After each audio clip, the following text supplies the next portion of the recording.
Hello, hello. I am Catherine of Merrim East, and today I am going to talk with you about the foundational skills of throwing. We're going to sail the 7 C's, so to speak. Letter C. The first C is clay. Then we will discuss centering, coning up and down, forming a cylinder, cleaning up your piece, cutting off, and covering. As for the clay, I'm starting with 1 pound. If this is your first go at this, I recommend 1 pound, no more than 1.5 pounds. We're going to form a ball.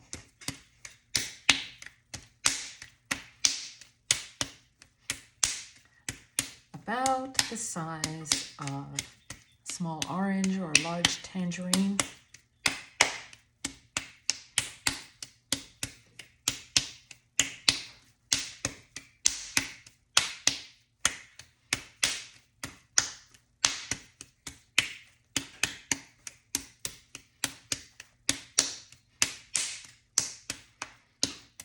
Okay, so now we have our clay. Let's talk about centering. Centering is the most critical skill needed to have success with throwing at the pottery wheel. It is also the most frustrating skill to attain. So be patient with yourself, keep at it, keep trying over and over and over. You will be able to grasp it. So let me change the camera so you can have more of a bird's eye view. Here we go. We have our clay. That was our first C. We're going to try to get it into the center of the wheel head as we throw it down with some force. This is next to impossible to achieve if you're a beginner. Sometimes you get lucky though. No worries, just do the best that you can. Okay, so not bad, but as you can see, as you look at the circle, it's off a little bit. So I can slide it. I don't want to lift because I don't want to get air and water under the clay, but I can, pushing down and across, gently slide it a little more toward the center. Once I have it about where I want it, I'm going to give it 2 hard hits to help attach it to the wheel. Now let's talk about how to center. I personally like to anchor my left elbow into my hip. I can feel the bone there so that you can use your body as leverage. This saves a lot of wear on your arms and gives you more control as well as more force toward the center for ease. So again, we're going to start with the left hand, anchor there. Your hand will be down to the wheel head. The left heel of your palm is going to be where the pressure will be applied toward the center of the clay. Might want to turn on your wheel and get that center mark so you can see where you're headed. So before I begin any further, I'm going to wet my hands.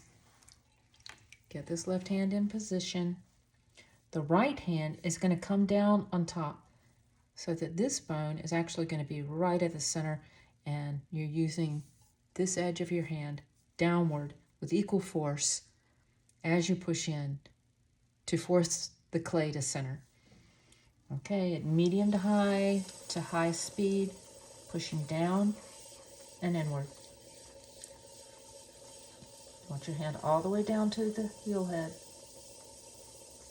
There we go. Slowly ease off when you start to feel like, oh, it's kind of centered. That's a good beginning.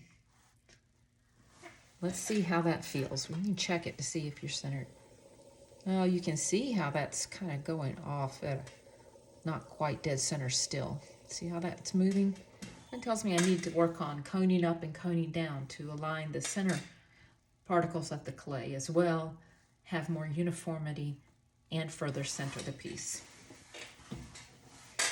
To cone up and cone down, we'll have this left arm in the same position, left elbow anchored at the hip, left hand down to the wheel head with the pressure being applied from your hip all the way through the arm to the heel of your palm toward the center.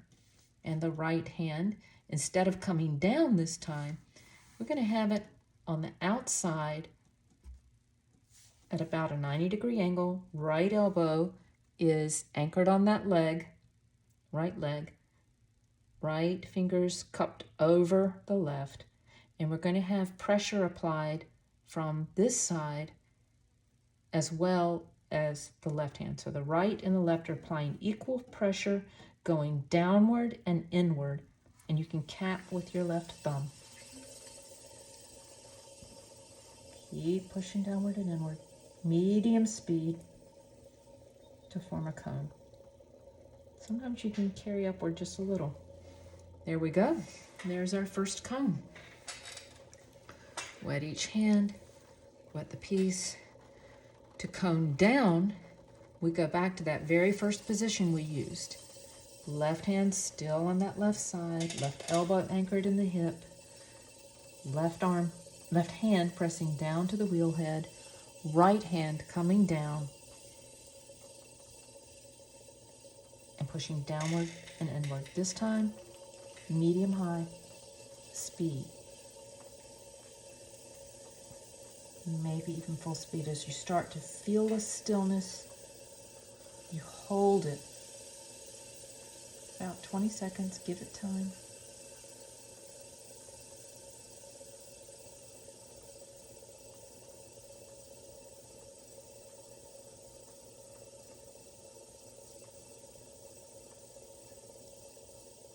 And then slowly release. That's much better. I think I see a piece kind of, I don't know if it's quite center or not. Let's see how it feels. Pretty good. I could almost go there. But let's say it isn't quite where I want it. I'm going to cone up and down a few more times. I tend to stay in the range of 1 to 4 times until it gets where I want it to be. So this time I'm going to speed it up a bit.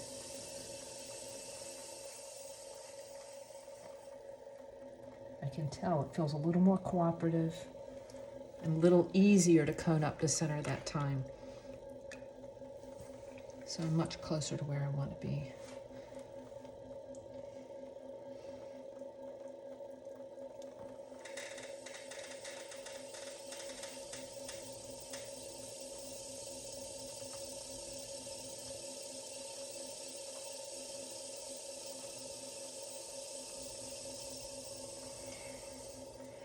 One of the hardest things is holding it and letting go gradually. Once I felt that stillness, I wanted to freeze. Sometimes you might have to make micro movements, left, right, forward, whatever, until you find that stillness. And then freeze. And hold it for about 20 seconds and gradually release. Let's see how I did. It's pretty good. My hands are moving just a little bit.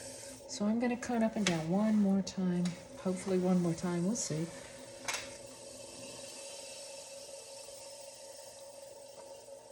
Oh yeah, much more cooperative this time. Look at that. That looks nice. Okay, I think we'll be able to get it this time.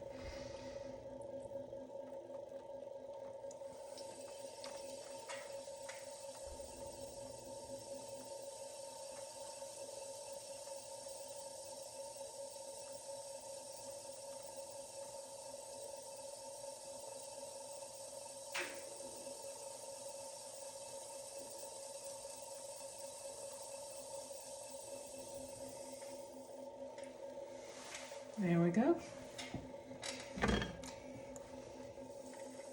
That feels good. We have it centered. So, we had our clay. We've centered by coning up and coning down. Now we want to make a cylinder. The first step in making a cylinder is to drop in. I like to, keeping my arm braced again, have this left hand resting on the outside. It is not going to be applying any pressure. We don't want to have any force. It's just barely touching the piece. It will be a guide for your other hand. Right hand comes in with your thumb. You could, if you prefer, use a finger going straight down, the left thumb as a guide, or two fingers at an angle, or even two fingers braced by your thumb in at an angle. I've learned that for me, using my thumb is less strain on my joints, so I recommend going that route. Okay, wet my hands because I want to keep the pot lubricated. Again, left hand is all the way down to the wheel head, but just barely resting on the outside of the piece. Right hand barely resting on the other side, and the thumb's going to start to come in and downward. If it starts to get dry, then you're going to stop. Okay? Take your sponge, fill it with some water, drop in just a few drops of water, and go again.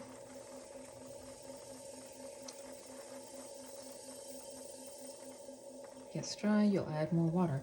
Now, as I start to move further and further down, this is where having my left hand on the outside is helpful as a guide, because what I'm going to do is go down as far as I can with my thumb, switching over to my fingers to get down to what feels like the same level as the top of my left pinky finger. See? There. So I'm coming down to what'll feel like I'm about there. Then I'll stop and check.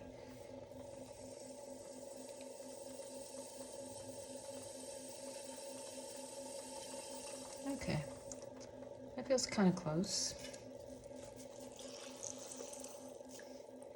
If my thumb couldn't go down further, I could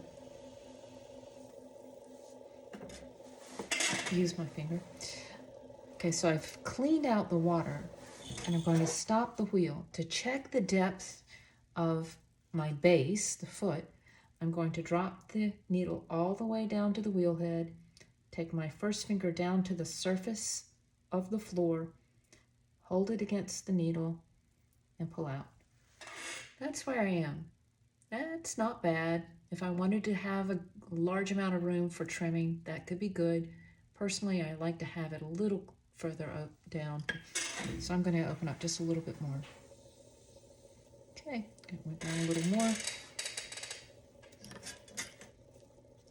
Okay, so now, as we're forming our cylinder, we have already centered. We're forming our cylinder. We've dropped in. Now we're going to open up. Add water. Get each hand wet. Left hand in that same position, just resting, not applying pressure. Right hand goes in. I like to use my second finger to start, moving to both fingers when I can, if I can. My left thumb is hooked over this side, which is a guide, and I'm going to wind up opening up that left hand so that I can just pull straight back, using both as a unit. My elbows are in for support, and I'm pulling across the bottom evenly. I don't want to dig in, and I don't want to lift up at one end to form a curve unless I'm forming a bulb. That's another story. But for a cylinder, we want to keep that level. So here we go. What did I say? Okay. So this is in that same classic position, left thumb over, right hand has that second finger into the bottom. I'm going to open up my left hand just a little so that I can pull straight back, pulling evenly. This is a medium to slow speed. Take your time.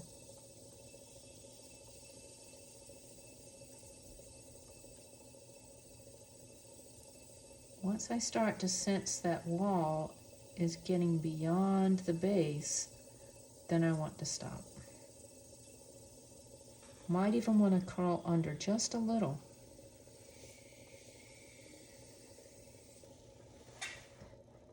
This is a good time to check again to see if you're happy with what you've done. That's pretty good. That gives me some room for trimming. Could stand to be a touch lower, but that is not bad. Okay, so we've dropped in, we've opened up. Now we're going to compress. This is important. In between each and every pull from here on out, we're going to be compressing, at least the walls. So to compress the walls, I take the thumb and the first finger of the left hand and rest them on the outside. We're not pinching in, not pulling, just barely touching, because they're just going to be our guide. The first finger of the right hand is going to come down and apply pressure. This is where the pressure comes from. Those are just a guide. So, medium speed. There we go. See how we're kind of leveling that off? To have it be about the same thickness as the walls. I want to do that each time. We also want to compress the floor as we had just opened up. For that, you can take your second finger starting at the center, going to 3 o'clock and back to center, 3 o'clock and back to center several times until it feels evened out, applying pressure downward, not too much, but enough that you even off the surface. You can also use a slightly damp sponge and apply pressure that way. I like that approach. Okay, so we have our piece centered. We've opened up, compressed. We're ready to pull a wall. I like to get a wet sponge, heavy with water, into my right hand. I'm going to use my first finger bent at the knuckle, almost forming a J, so that the flat part of the knuckle is going to be down on the wheel head at the bottom. We're going to have our elbows in, supported at the body. The middle two fingers will be on the inside, and there will be, if they're even with the top of the floor, and this hand is all the way down to the base, that means they're going to be slightly above the right hand. And we're going to gather our clay, and we're going to be pulling upward and inward at a pace that matches the rate of speed of your wheel. That will take practice. The main thing is to not go too quickly, because that forms a tornado and adds too much weight at the top and messes up the pot. If you go too slowly, then you may work your way through rather than form a wall. So at a medium-high speed now, medium speed perhaps from the beginning. We'll wet each hand, or wet the left hand, have it on the inside, elbows braced, right hand with that knuckle down to the wheel head, pushing up against it. Sponge is there just to add some lubrication, some water. We're going to have just enough pressure to gather your clay and pull upward, almost as if you're coming to your nose, and inward toward the center at an angle. This is to fight the centrifugal force that wants to make a bowl. Gives you a slight angle for that first pull. Okay, when you get to the top, you gradually release out, and again, compress. Not pinching in, pushing down.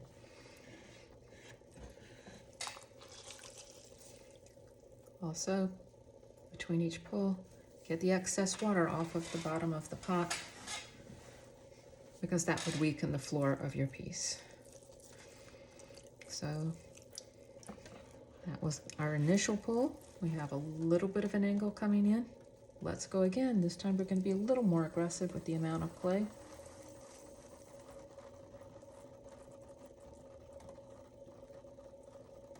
Take your time. You are moving the clay. You're not letting it move you. And follow through all the way to the top, yet slowly releasing as you get to the top. Compress. The inside looks good.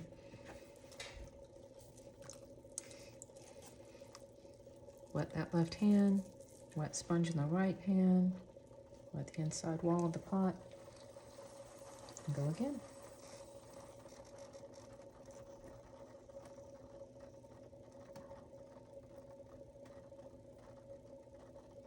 With each subsequent pull, you're going to slow down the speed of your pull. Sometimes this is hard because we get impatient.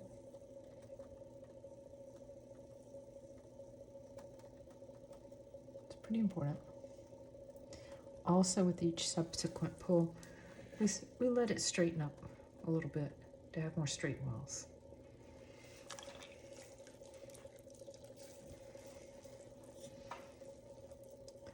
Another way you can lubricate the walls of your pot would be to have either of the first two fingers of your left hand on each side, not applying any pressure, just barely touching, and let water drizzle down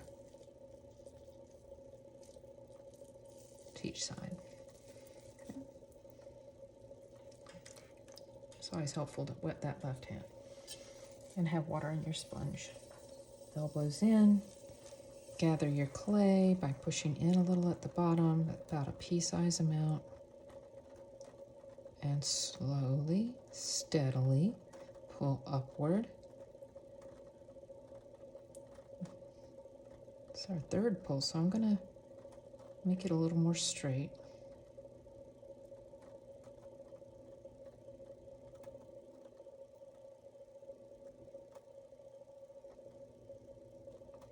As I get closer to the top, I'm reducing the pressure from side to side, the inside and outside, until I let go, compress the rim.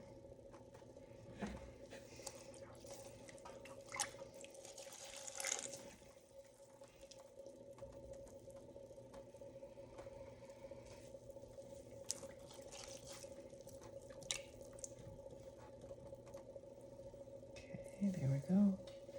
And again.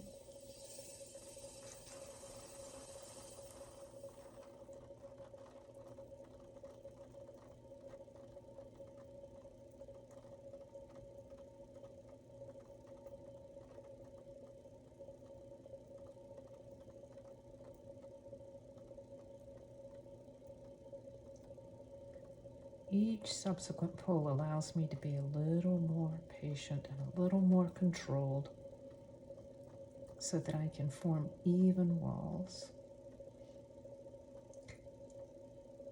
I am moving the clay rather than let it move me.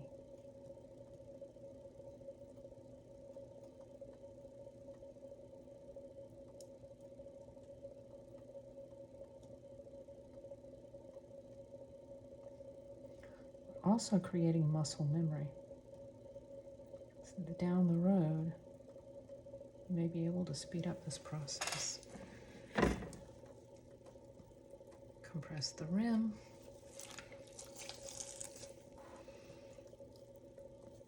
Clean the water out of the bottom. There we go. That's a nice cylinder. I might like for those walls to be a little more thin, so I'm going to do one more pull. But that could be a good stopping point. I won't slow it down though.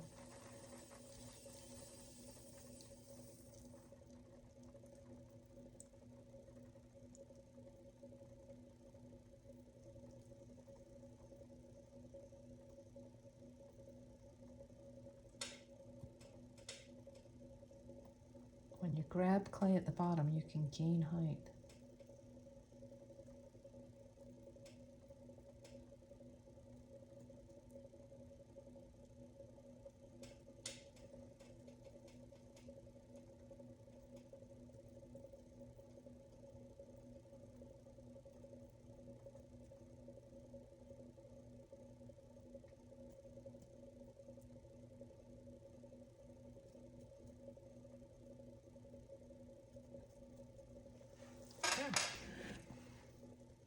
Compress the rim.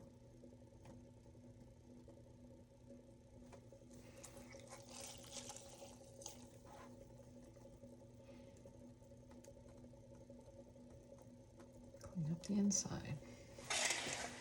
There we go. We have our cylinder. So to recap, we had our clay. We started with a pound for the first time, formed a ball, threw it on the wheel head. Then we began centering. That's where we applied pressure from the side and the top with the elbow braced in the hip to start to get it attached to the wheel and begin the centering process. Then we added coning up and coning down, coning. Then we started to form our cylinder. We dropped in, we opened up, and we pulled our walls repeatedly to get it to this point. Now we're ready for the next C, which would be cleaning up your piece. If I were to cut this off of the wheel right now, I'd have jagged edges that would make trimming rather difficult and likely unsuccessful. So it is important to clean the foot of your piece. Also, when you're getting ready to lift the piece off, it helps to clean the slip off of the sides. So we're going to work on cleaning up. Cleaned off the wheel head. Since this is a straight wall, or somewhat straight wall, I'm going to use the 90-degree angle of my wood rib. If it were a bowl, I'd have to come in and allow for that angle to come out. I'd have to come in down lower. But with this, I can come in like that. I'm going to be slowing down now. I'm getting down into cleaning up or shaping.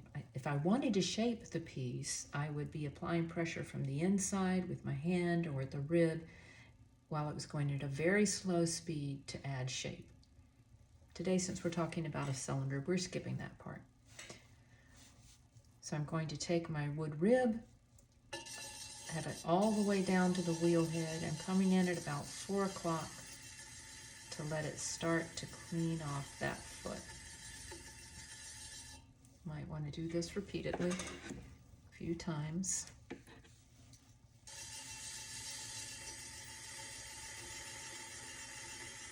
So it seems somewhat level. Okay.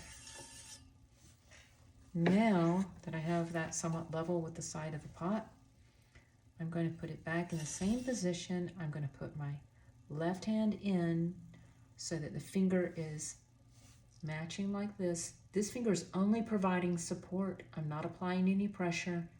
If there's any pressure at all, it's more from this side, but not much. It's really more a matter of just cleaning off the slip off of the side at this point.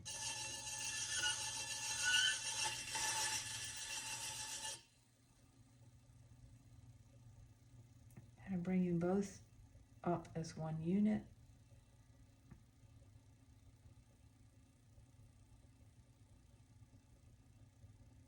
Cleans off the slip and can help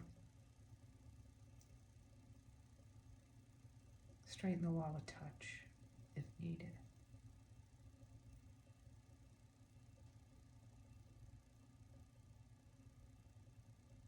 Gradually lift away. There we go. Compress the rim.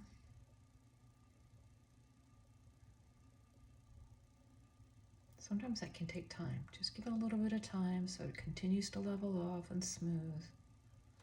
For one final touch, you can clean off a little with your sponge.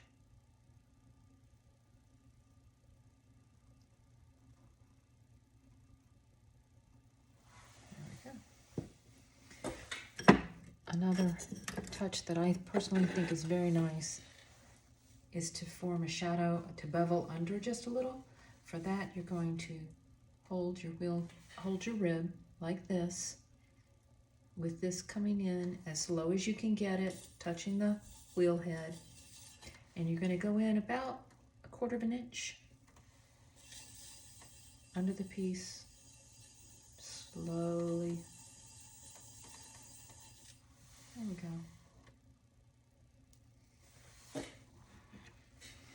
There we have it.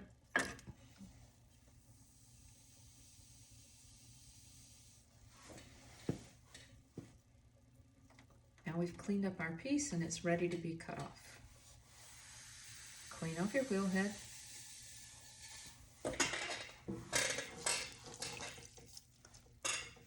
Clean your hands.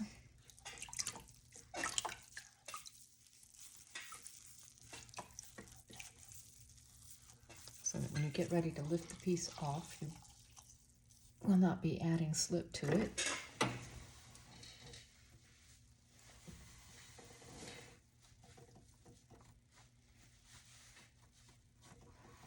Okay, take your cutting wire. Usually the wire in the beginner's kit is longer, so you'd be wrapping some around your middle two fingers to get it to the length you want. This one's shorter, so I can actually just put my pinky fingers in there. But in any case, you get it the width you want, and you have your two first index fingers on the wire to apply pressure. Get it down to the wheel head, applying pressure downward consistently as you pull toward you, allowing enough width for the widest part of the pot. So again, downward and towards you, downward and towards you, downward and towards you. There we go. All the way through to the other side. You're done. To lift off, double check the dryness of your hands. And we're going to place your hands on either side of the pot, barely touching, just gently. And we're going to lift toward you and up, toward me and up. There we go. There's your first piece. Have fun. Oh, wait, no, there was one more scene. What is it? Let's see. We have clay, centering, coning, up and down, forming our cylinder, cleaning off the bottom, cutting off, covering. That's what it is. It's very important to cover your piece once it's done so that you can avoid cracking. Clay shrinks as it dries, and if it dries too quickly, some parts will dry faster than others, and that creates a tug of war and causes cracking.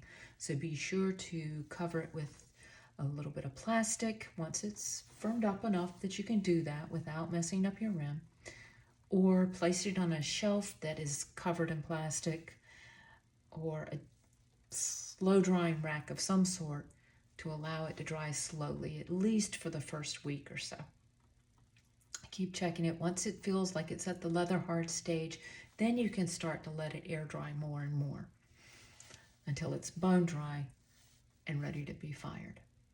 There we go, folks. You've sailed the 7 seas of the foundational skills of throwing at the pottery wheel. I hope you enjoy applying these. Take care.